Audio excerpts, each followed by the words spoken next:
So be it. At the same time, ano pa po? Yes, pag-agree. Okay po. So, malinaw po yung ating usapan na tayo po ay nag-a-agree. Amen. So, hindi po ito nakasanayang word lang. Okay po? Yung pag-a-amen po natin, pag-amen po natin, ay hindi po siya word lang na nadidinig natin sa church, na gusto lang natin sabihin every night. Ito po ay mayroong mas malalim na kahulugan kung bakit po tayo nagsasabi ng amen. When we agree on something, and then we are saying, Amen, Lord, ikaw po ang bahala after a prayer, di po ba? And sometimes when we declare something for our brothers in our prayer, we will say Amen. We say Amen dahil parehas tayo ng saloobin or parehas tayo ng gustong sabihin. Okay po? Malinaw po yun sa bawat isa po sa atin. So, sino po ba ang pinagpala ngayon ng Panginoon? Mataas po yung anay. Ayan, sana po nakikita po yung online. Ayan.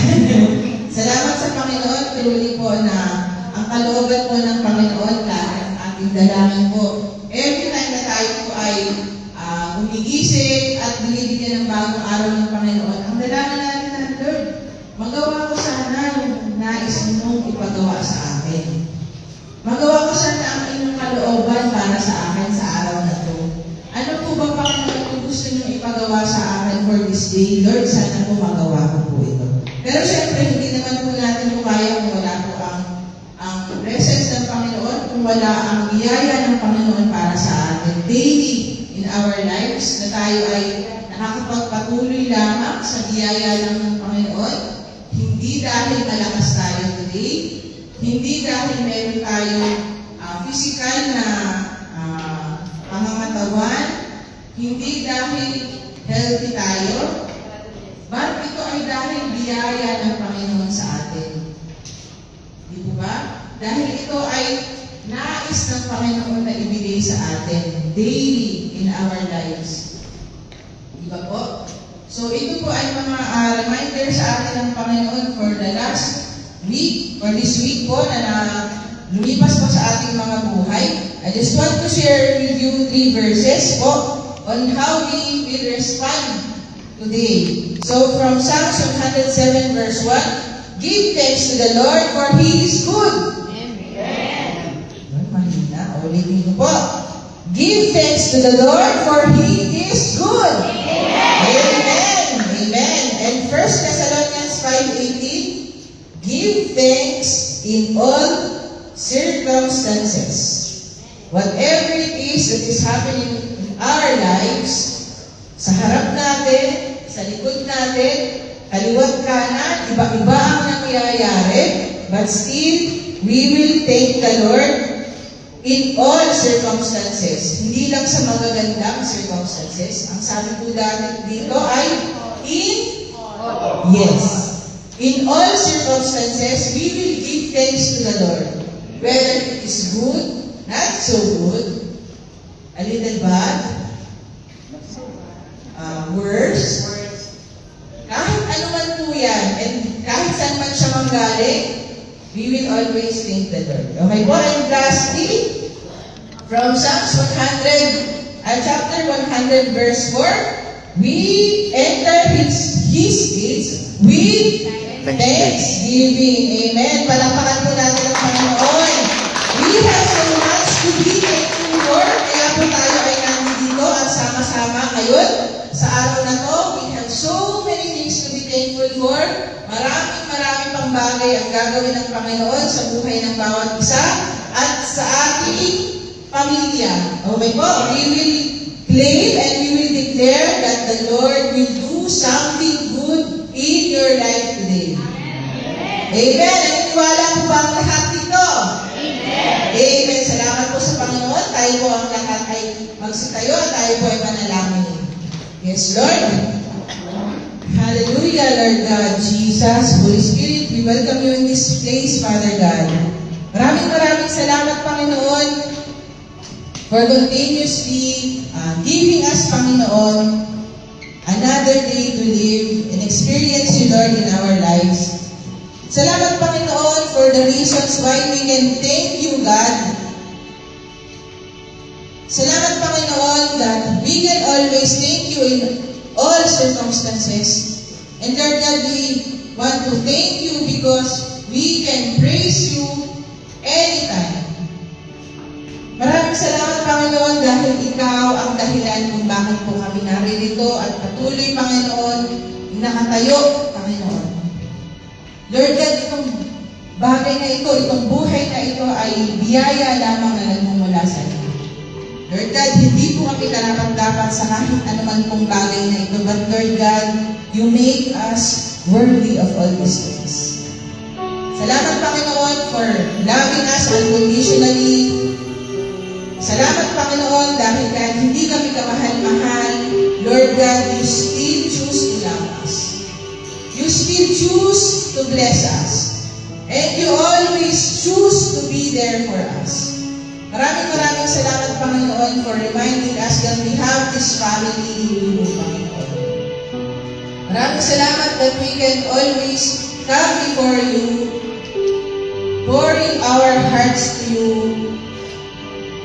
ibigay ang kalahat-lahatan ng aming buhay, Panginoon, sa inyo, whatever it is, Lord God. Salamat dahil alam namin that you are our victorious God. And this victory already belongs to us. Salamat, Panginoon, dahil kayo ang aming Diyos na pinaglilingkuran. Kayo ang Diyos ni Jacob at Abraham at Diyos na aming sinasamba sa mga oras na ito. Maraming salamat, Panginoon, that you still gave us, Panginoon, the strength to stand before you, Panginoon, sa mga oras na ito. Claiming that you only give us this grace that we can stand before you, Panginoon. That you are not looking into this life na meron kami, but you are seeing your Son, Jesus Christ, in us. Hallelujah, Lord. Salamat, Panginoon, for giving your Son, Jesus Christ, Panginoon, para sa amin.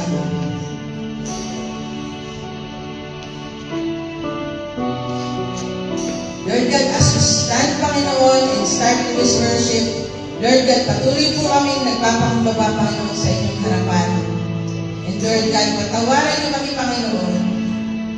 Patuloy na pakalinisin, Panginoon, sa lahat ng aming mga karamihan, Panginoon God.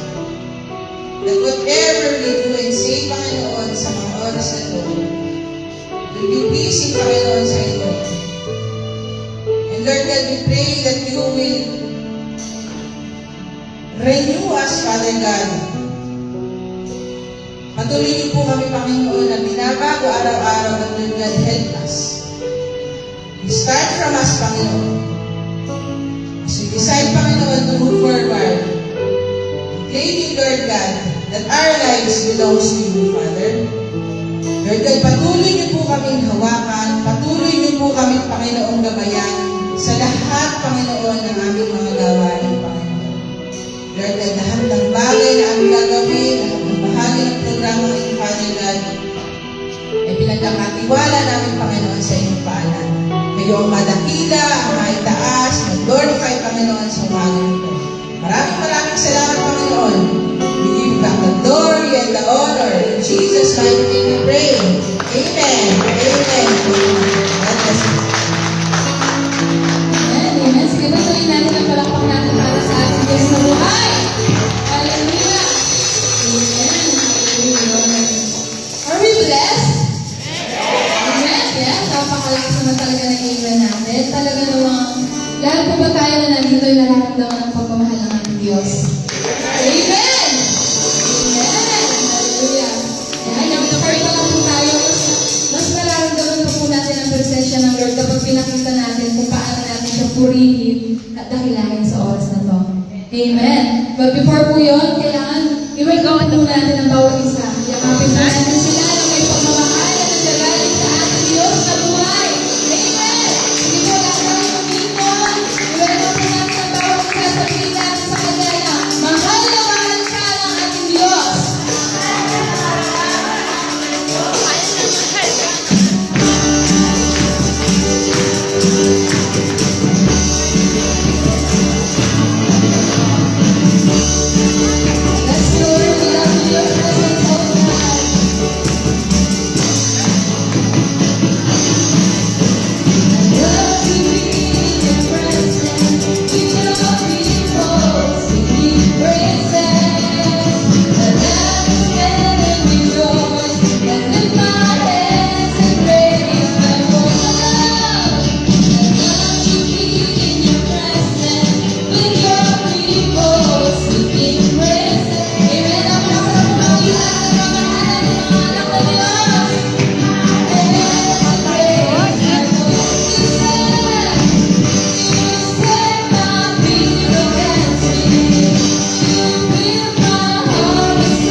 Amen.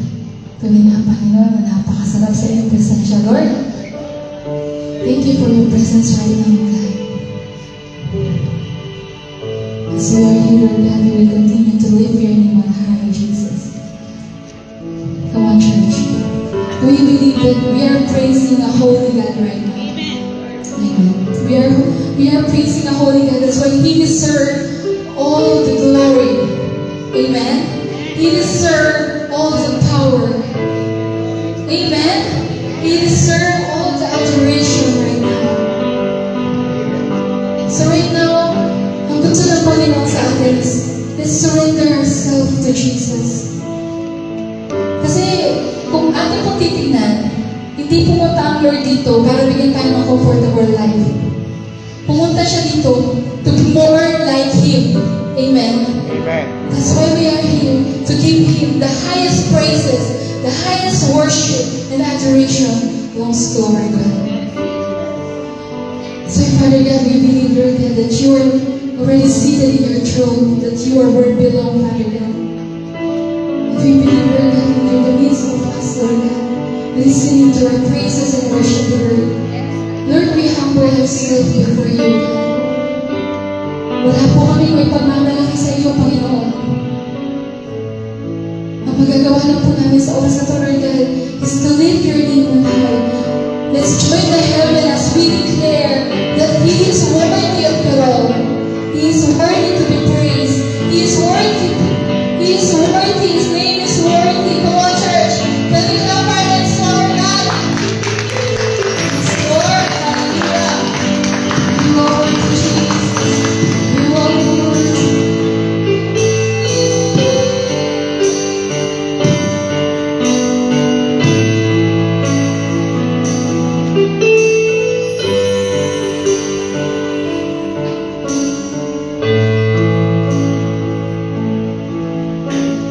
Oh,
You're a marvelous God, Lord God. You are able, Jesus. Your name is powerful, Lord God. Your name is wonderful, Jesus. You are our salvation, Lord God. Thank you, Lord God. Thank you, Jesus. We live here in your heart forever and ever in our life, Lord God. It's your name, Jesus. You deserve to praise. Holy is your name. Yes, Lord. Let's continue the mode of praise and worship, Lord God. You deserve all the glory, Father God. As we move in this place, hallelujah, Lord God. We declare, Lord God, that you are the God that we serve. Hallelujah, Lord God. Hallelujah. You deserve all the glory and the honor. In Jesus' mighty name we pray.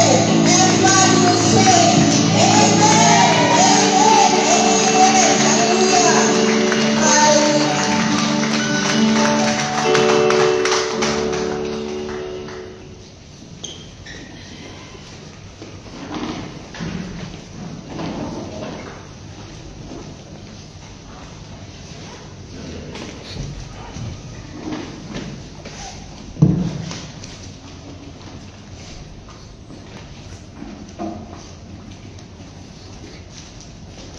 I request everyone to please rise in reverence to the reading of His word. The word of God will be delivered to us today by Archbishop Pastor Nelson Astiras. Today's scripture verse reference is taken from Today's scripture verse reference is taken from the book of 2 Kings chapter 6 verses 1 to 7. I repeat, today's scripture verse reference is taken from the book of 2 Kings chapter 6 verses 1 to 7, and I will be reading from the New King James Version. Verse 1. And the sons of the prophets said to Elisha, See now, the place where we dwell with you is too small for us. Verse 2. Please let us go to the Jordan and let every man take a beam from there and let us make there a place where we may dwell. So he answered, Go. Verse 3. Then one said, Please consent to go with your servants. And he answered, I will go. Verse 4. So we went with them, and when they came to the Jordan, they cut down trees. Verse 5. But as one was cutting down a tree, the iron axe head fell into the water. And he cried out and said, Alas, master, for I was borrowed. Verse 6. So the man of God said, Where did it fall? And he showed him the place. So he cut off a stick and threw it in there, and he made the iron flow. May the Lord add blessings to the reading of His word. We may now all be seated. And please take this chance to please silence your phone.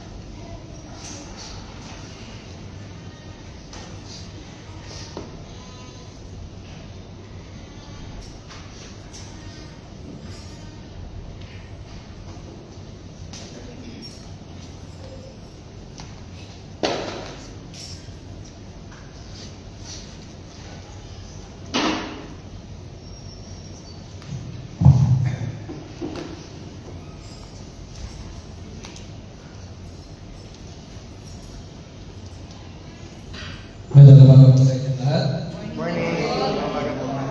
Bless po ba ang lahat? Amen. Napaganda po yung ating mga pangangkabinggan. Kapag-bless po talaga. Kumusta po ang buhay ng isang Diyos nakaraan? Yan po katunayan ng Panginoon ay nasa ating buhay. You make it what we can. You know, life is full of roads. that lead us in all kinds of direction. Minsan, hindi na natin alam kung saan direction tayo pupunta. The enemy loves to distract us with worry, with temptation, with challenges, with obstacles, comparison, and noise, pulling our attention away from what truly matters. When we lose focus, it becomes easier to drift away from God's truth and miss peace.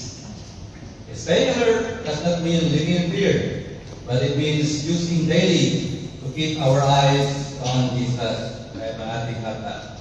Filling our minds with His words and listening to His voice instead of every other voice competing to our attention.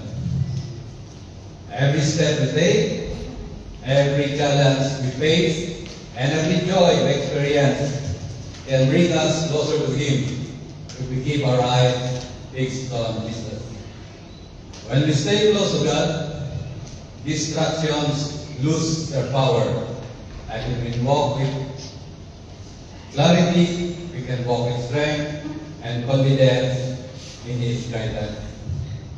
The title of our message today is Restoring What Was Lost.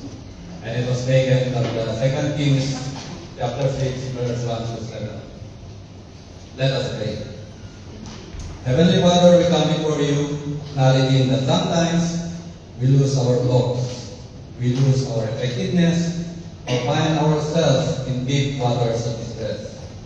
We ask that you open our eyes to see your power in the small and big troubles of life. That as you made the lost iron flood, we pray that you would restore our lost passions, focus, and effectiveness. Speak for us today, and may your Spirit move among us to bring healing, to bring restoration and hope. Let us walk by faith and trust you to solve our problems. In Jesus' name we pray. Amen. Hindi po magandang kalas sa ating lahat.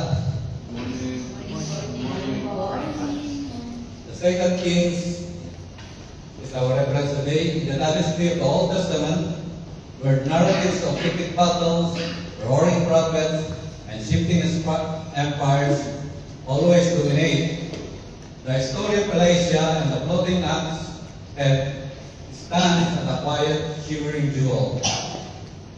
It is a story not of national salvation, but of personal, desperate need. A story that brings the boundless omnipotence of God down to the small human level of displaced goods. The passage nestled within the Acts of Elisha reveals a profound, intimate, and always overlooked truth. The God who commands the heavens also cares deeply about the smallest stuff of our life, our worries, our work, and our honest human failures. The context is one of growth and expansion. The sons of the prophets are expanding their territory base, working to build a larger home for their community. In their eagerness, they have moved to the Jordan, a place of deep, rapid waters, where they are laboring with dedication, yet in the midst of this productive and necessary work, a tragedy occurs. The iron head of Acts, a precious community in that time, detaches from its handle and vanishes to the depth of the river. For the borrower, this is not merely an inconvenience. It is a moment of paralyzing despair. The cry, "Oh no, my Lord, it was borrowed," is a cry of complete, helpless dependence. It represents more than a broken tool. It symbolizes a broken promise, a lost asset, and a word that has come to grinding halt. This narrative serves as a powerful metaphor for the Christian walk. It tells us that a sudden, unexpected crisis can paralyze even those who are serving God with eagerness. Like the prophet, we are reminded that our talents, our time, our resources, and our very own life are borrowed, stewardship gifted by God, for which we are accountable. Kaya napakalaga po na pahalagan natin ang pinagtatwala sa atin ng Diyos. God is not only interested in saving nations, but in lifting the iron of our hearts, which always sink into the deep turbulent waters of despair. As we explore 2 Kings chapter 6, we are invited to look beyond the surface of a simple miracle and see the profound reality of God who is very present help in trouble. God, what a simple mention of where our joy, our peace, or our exile has fallen, is willing to work a miracle to restore it to our hand. Sometimes in life, you may find yourself in a situation you were never prepared for. You are doing the right thing, pursuing your goals and dreams, being diligent in your work, and suddenly something negative happens. That is exactly where one of the prophets found himself in 2 Kings chapter 6. He was doing the right thing, and the wrong thing happened. The scripture says, as one of the men was cutting down a tree, an iron axe head fell into the river. "Oh no, my Lord," he cried out. It was borrowed. The man of God asked, "Where did it fall?" There is something to learn here. The axe head was borrowed. That detail matters. The prophet had the eagerness, he had assignment, he was willing to work, but the tool he borrowed was not strong enough for the demand of the task. And sometimes, this is where things go wrong for many of us. You can have a genuine desire to build, to grow, to do something meaningful, and still be using insufficient tools, wrong connections, borrowed ideas that lack depth, support systems that do not have the capacity for your vision. Borrowing is not wrong, but borrowing without discernment can cost you everything. So when life places us under pressure, what is insufficient will eventually fail. And when the prophet failed, he did not pretend. He cried out, "Oh no, my Lord, it was borrowed." The cry was not weakness, it was a sign of responsibility. He cared about what was entrusted to him. He refused to let pride turn loss into permanent damage. Some people stay stuck simply because they refuse to admit that they are in trouble. But humility opens the door for help. Then Elisha asked a powerful question, "Where did it fall?" In other words, be honest about the point of failure. God does not restore what we deny. He restores what we surrender. You know where it fell. You were there when the business crumbled. You were there when the relationship broke. You were there when the idea failed. As the scripture continues, Elisha cut a stick and threw it there and made the iron flot. Does not make sense. Iron does not float.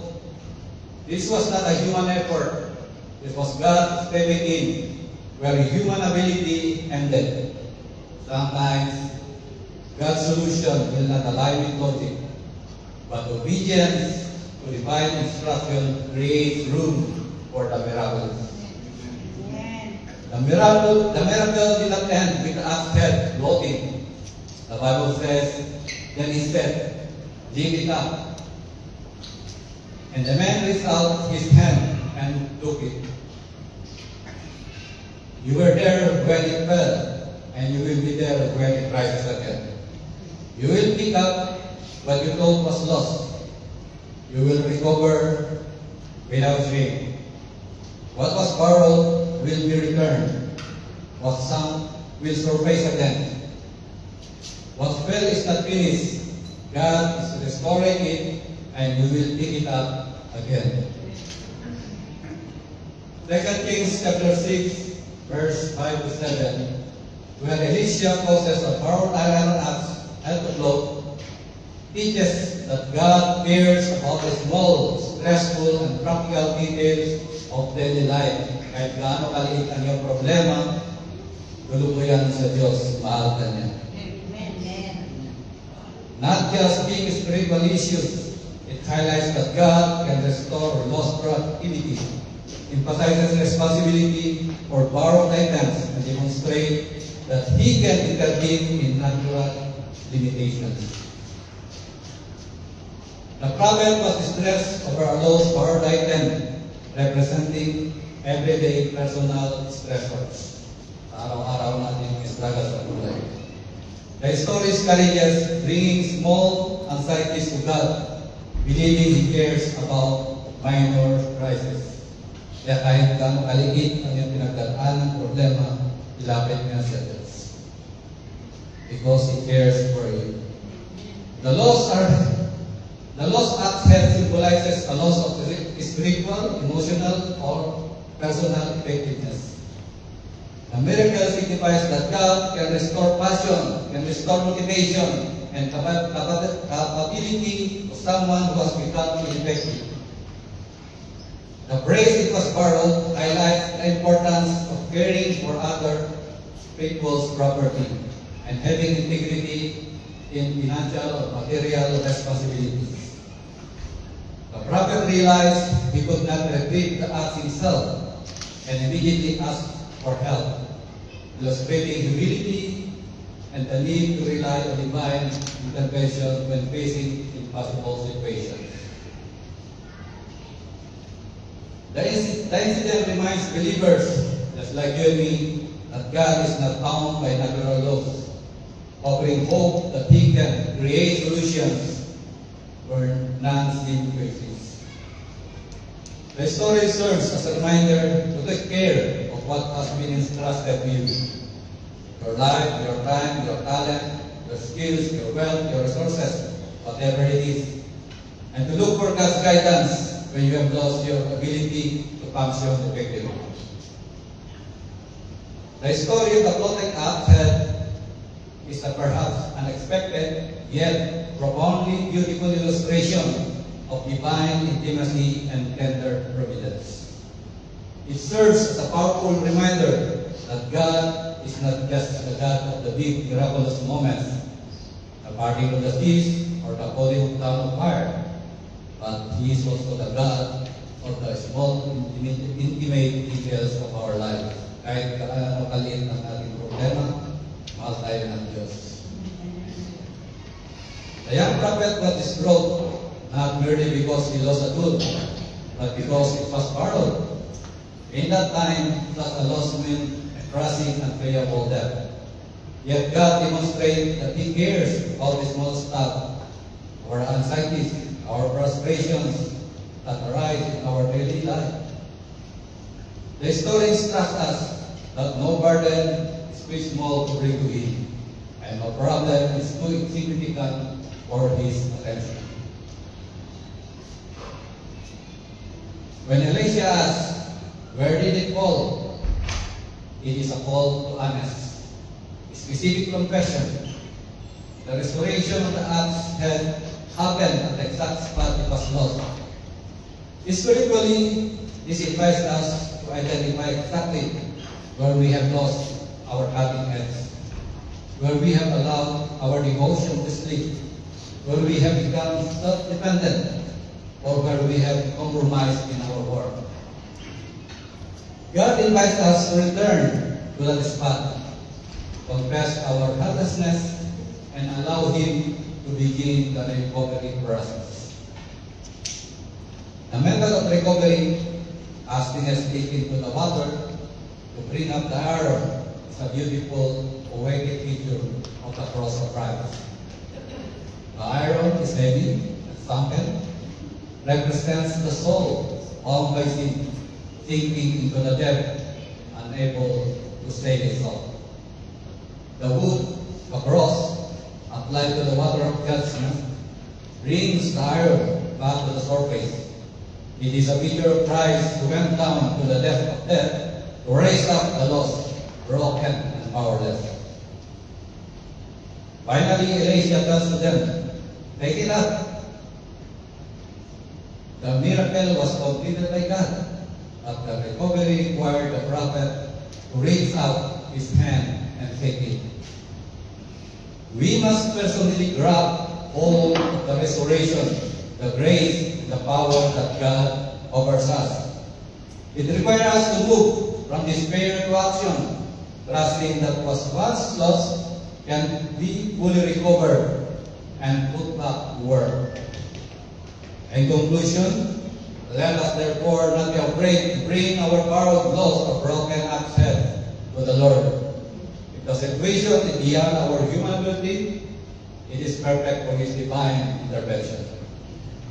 The God who makes iron float can certainly make your life better again. He is able to restore the years the locusts have eaten, and He is able to give you back your cutting edge, enabling you to continue the work He has called you to do, renewed and strengthened by His grace. Let us pray. Heavenly Father, we thank you for the truth of your word today. We are reminded of the story of the floating accent that no problem is too small for your attention, and no loss is too deep for your restoration.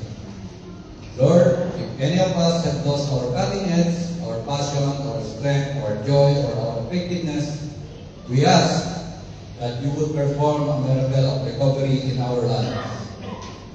Just as Elisha went with the young prophets, we ask that you would go with us into our daily life and our distress moments. Help us to be honest about our needs, about our situations, to point clearly where we have fallen, and to reach out and take hold of the help you provide. We leave this place today knowing that you are the God of restoration, and nothing is impossible by your grace. In Jesus' name, amen. God bless you.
Blessed na morning po. Salamat po sa message ng Panginoon na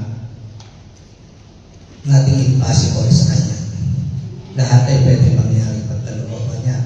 Na tayo ay patuloy na lalakas, patuloy na pagtitiwala sa Kanya.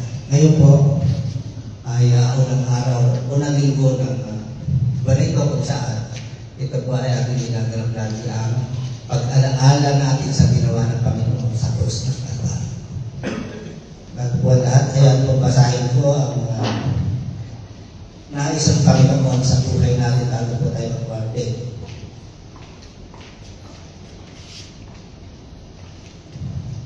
Dito po ay may nakasulat na warning o reminder sa atin, at ito po yung ating ilagay sa puso isipan. Bago po tayo mag-worship ng very holy na gawa ng Panginoon na ito saan ay alin po ay mag-loob niya.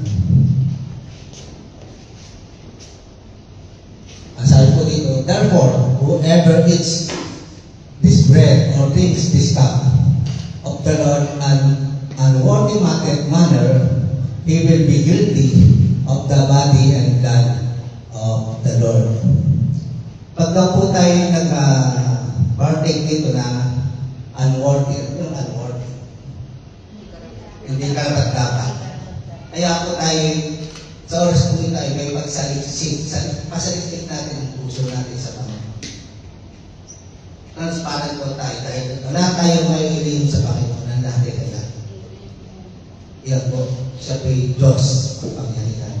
Kaya po, ngayon pa lang po ay ating mag-as tayo. Mag-celebrate tayo sa Panginoon. Lord, kung ano man yung nagawa natin, hindi karapat-dapat sa Kanya. He is full of grace and mercy. Mahal na mahal tayo. Kaya po yung natutulungan natin sa pagdagsagawa ng Panginoon. Ilagay po natin na ang pagkamatay ng Panginoon sa krus ng Kalbaryo ay hindi basta lang. Ang kanyang dugo ay precious. Siya yung luminis sa lahat ng taong nagkasala. Wala akong makakapantay sa ginawa ng Panginoon sa kanyang pag-ibig sa atin. Kaya mahalagaan po natin. Sige po, tayo po'y makipag-usap tayo sa ating Diyos. Hallelujah.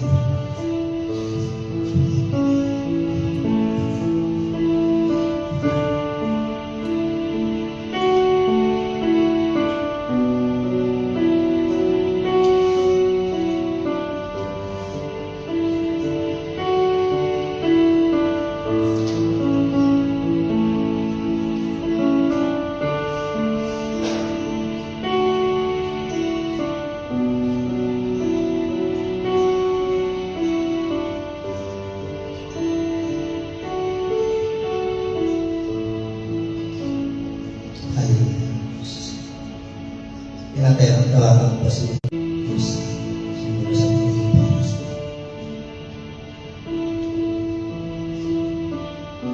Ay pinanalangin. Panginoon, maraming salamat, Father God, for giving your Son, Jesus Christ, Panginoon, for us. For shedding the blood, Panginoon, para sa amin. Patawaran ang mga kasalanan. Salamat, Panginoon, that we can always come to you, Father God. Hindi ng paglilis mula sa inyo. Lord God, help us, Panginoon. As we come before you, Panginoon Jesus. Si Brother Peter po sa pakilabi sa Panginoon sa pasalamat ng Diyos sa pag-alala ng Diyos sa mga tayo na tayo sa kung saan po Panginoon ang kanyang lakay sa mga pagkawan sa papagalipan ng sa mga ang mga ipinang sa Panginoon na yung ito.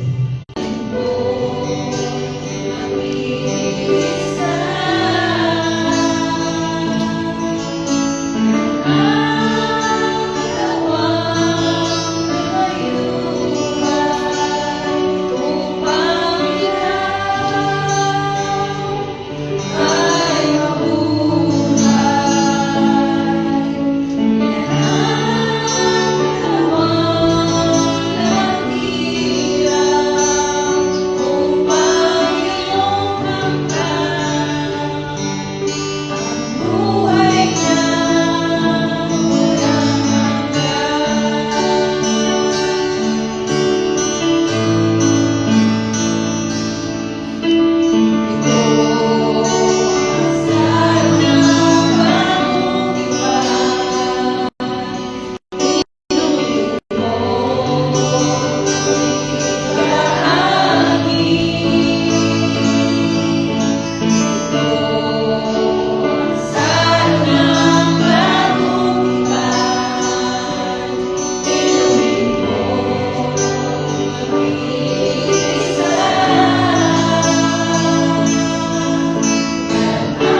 Meron mo na.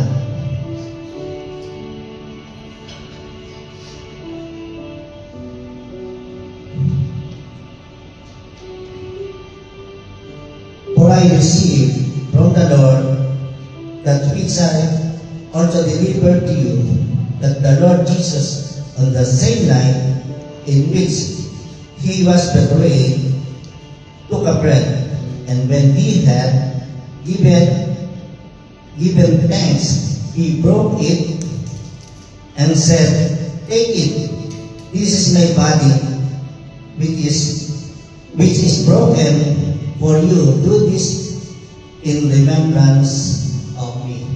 Kainin po natin.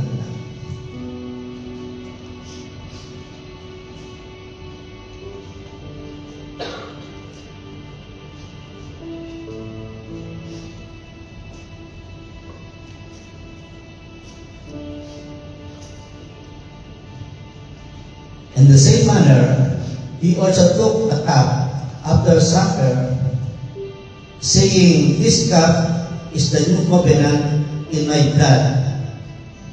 This do as often as you pray it to remembrance of me. For as often as you eat this bread and drink this cup, you proclaim the Lord death till he comes." Let's read.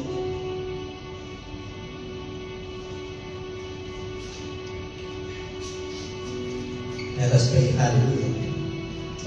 Panginoon, thank you sa iyong malagang pag-ibig o mahal sa amin. Salamat po, Panginoon, dahil ay inahayaan, Panginoon, na patuloy na alahan namin ang iyong ginawa sa krus ng Kalbaryo. Lord, thank you po sa buhay na walang hanggan na mayroon na kami, Panginoon. Hayaan mo nga po ang bawat sa amin ay patuloy na maglingkod sa inyo. Patuloy na gawin ang kalooban mo sa oras ito, Panginoon. Lord, thank you dahil kayo ang patuloy na mataas sa buhay ng bawat sa amin. Thank you po, Panginoon, sa ginawa mo sa krus na kung saan, Lord, ito ay walang makakatulad sa iyo, walang kapapantay, Panginoon, dahil, Lord, ang pagmamahal mo ay habang buhay, Panginoon. Ang pagmamahal mo sa amin ay hindi nagmamahalin, hindi mawawala, Panginoon. Kaya, Lord, purihin ka at takunahin ka sa puso ng bawat sa amin. Ito pa ang dalangin sa pangalan ng Panginoon Jesus. Amen.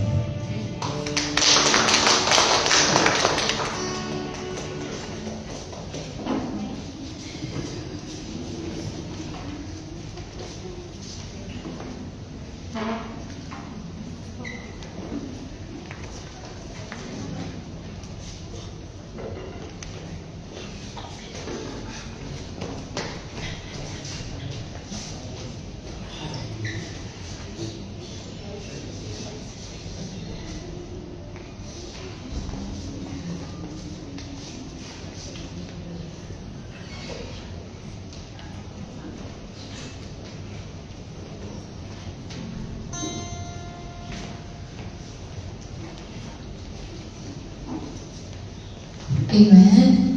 Are we blessed? Amen. Nasa mas importante bahagi na po tayo ng ating gawain. Excited na po ba tayo sa susunod natin gagawin? Amen. Para hindi tayo masaya. Amen. Hindi pa natin sa Lord. Amen. Hallelujah. Sige po, nasa bahay niyo po tayo ng pibibigay ng ating kaloob sa ating Panginoon. Pwede po ba nating i-flash ang Mateo chapter 6, verse 19 to 21. If may Tagalog po kayo, Brother Edwin. Sige po. Sige po, akin na po babasahin. Sabi po dito, "Huwag kayong mag-impok ng mga kayamanan dito sa lupa. Dito may naninirang insekto at kalawang at may nakakapasok na magnanakaw. Sa halip, mag-impok kayo ng kayamanan sa langit. Dooy walang naninirang insekto at kalawang at walang nakakapasok na magnanakaw, sapagkat kung saan naroon ang iyong kayamanan, naroon din ang iyong puso." Amen? Naniniwala po ba lahat doon? Amen. May tanong lang po ako. Sino po dito yung may mga ATM card? Amen? Lahat tayo meron. Hindi naman po ako mangungutang, nagtatanong lang po ako.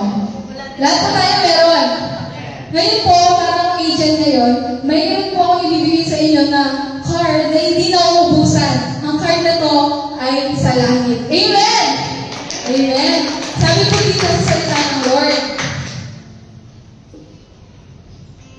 huwag kayong mag-impong ng mga kayamanan dito sa lupa, sapagkat yung meron tayong lahat dito ay nauubos. Amen? Kahit ayaw maubos, mauubos pa rin yan.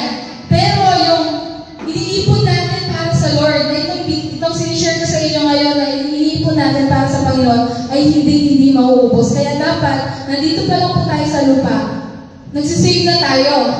Amen? Sabi ko nga kanina sa kanta natin, from now till I walk the streets of gold, tayo po lahat ay lalakad sa gintong bahay na naghihintay sa atin sa langit. Kaya kung ano man po yung meron na po ba kayong narinig na naman tayo nadadala yung kayamanan niya sa kabilang buhay? Wala. Amen. Pero yung promise ng Lord, ibibigay niya ng sobra-sobra pa kung ano yung binigay mo ngayon. Amen. So I want to encourage everyone na ibigay po natin yung deserve ng Lord. Amen. Huwag po natin pagkahitan sapagkat ang Panginoon hindi po nagkulang sa atin sa araw-araw na binibigay niya sa atin. Amen. So I encourage everyone po na ibigay po natin yung karapat-dapat para sa ating Panginoon Jesus. Amen.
Please rise and let's pray for this healing of God's power. Hallelujah, Father God. As Jesus, we worship your holy name, Lord God. We glorify your name in this place, Father God. Kayo nga po madakila sa oras na ito, Panginoon. Na lahat po ng aming gagawin, Panginoon, alang-alang mo lang ang may hayang, Panginoon. Lord, we thank you, Father God, for your love, for your unconditional love for us, Father God. Thank you, Father God, for the privilege, Lord God, na makatayo kami sa iyong bahay, Panginoon. And Lord, really thank you, Father God, for being our sustainer in our life, Father God. Na kahit minsan, Panginoon, hindi ka nagkulang, Panginoon. That's why this moment, Lord God, we give it back to you, Father God. Kung ano man po yung binigay niyo sa amin, Lord God, you deserve everything, Lord God. You deserve every word, worship, Father God. Lahat po ng amin, meron kami, Panginoon, ay sa iyo lamang, Panginoon, nararapat po may mahal, Panginoon. And Lord, at this moment, Lord, we pray for those who give, Father God. Ibalik niyo nga po sa kanila ito ng siksik, liglig na umaapaw, Panginoon. At bigyan niyo po kami puso, Lord God, na mapagbigay pa, Panginoon. In Jesus' name we pray. Amen.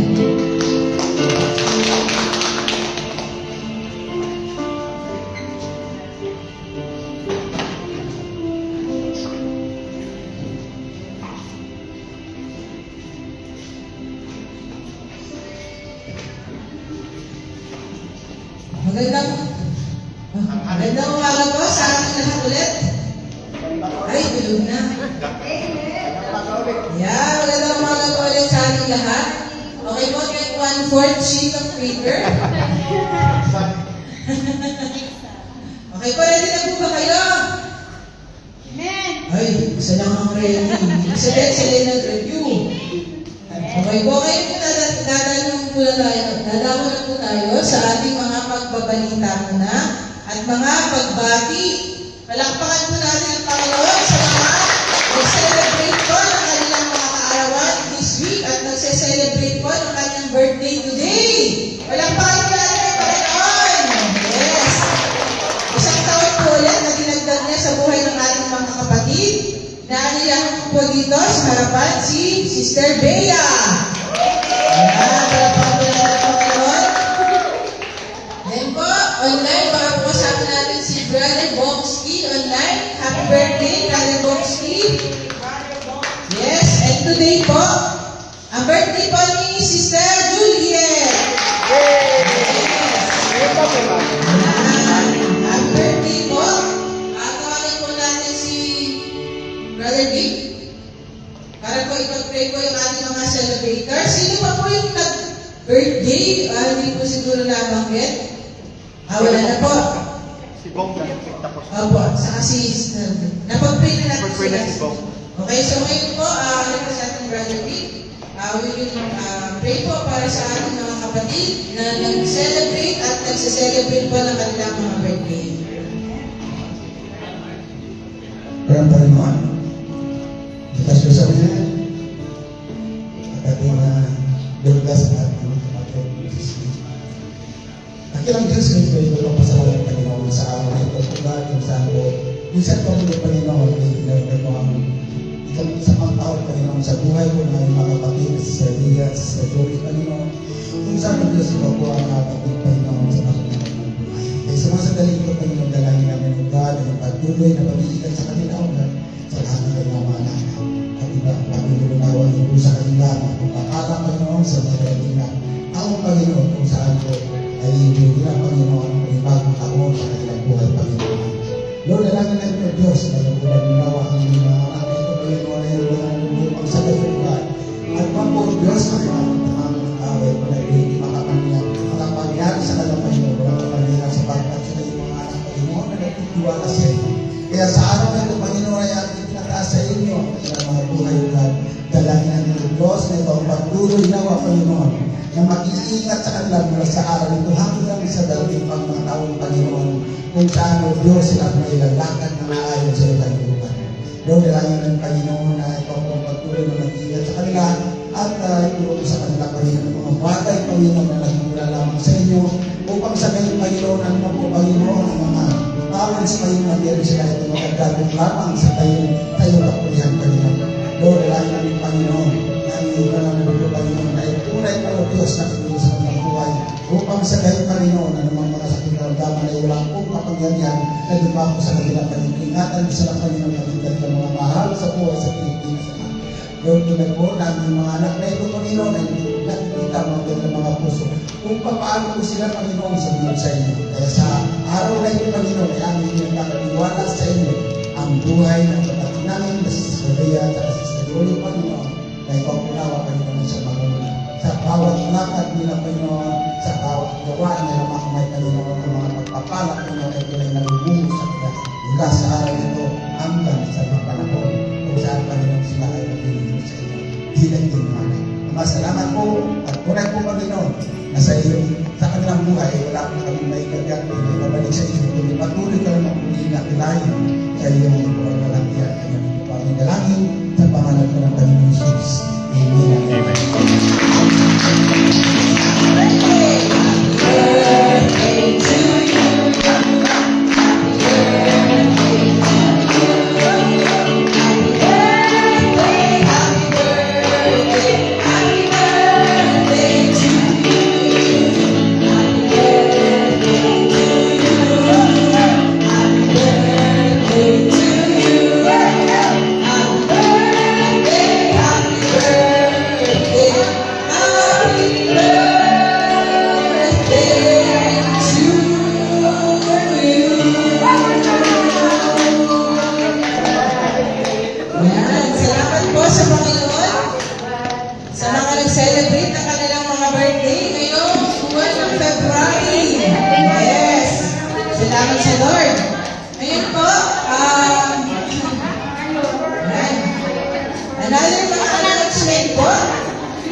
Ayan. Another announcement po para sa atin. Okay.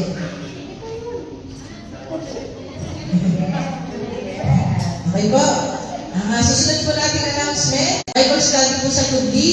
And then next Friday, we will resume po sa Bible study natin sa Astar, Alba, sa ating mga kapatid. Next Friday po ito. And then next Monday, we'll resume po sa ating online Bible study. Siguro po we will use na po ang Google Meet, Lord willing. We'll maximize po yung ating Google Meet. We'll share the link po. So, Monday, online Bible study. Then po, Tuesday, Sanat, Bilad, and Ladib Bible study. Okay po, take note po natin yung ating mga location if ever po tayo ay available at close po sa mga lugar na yan. Pwede po tayong mag-request ng sundo para po tayo ay maka-attend. And pagkatapos po ng ating Tuesday, Sanat, Bilad,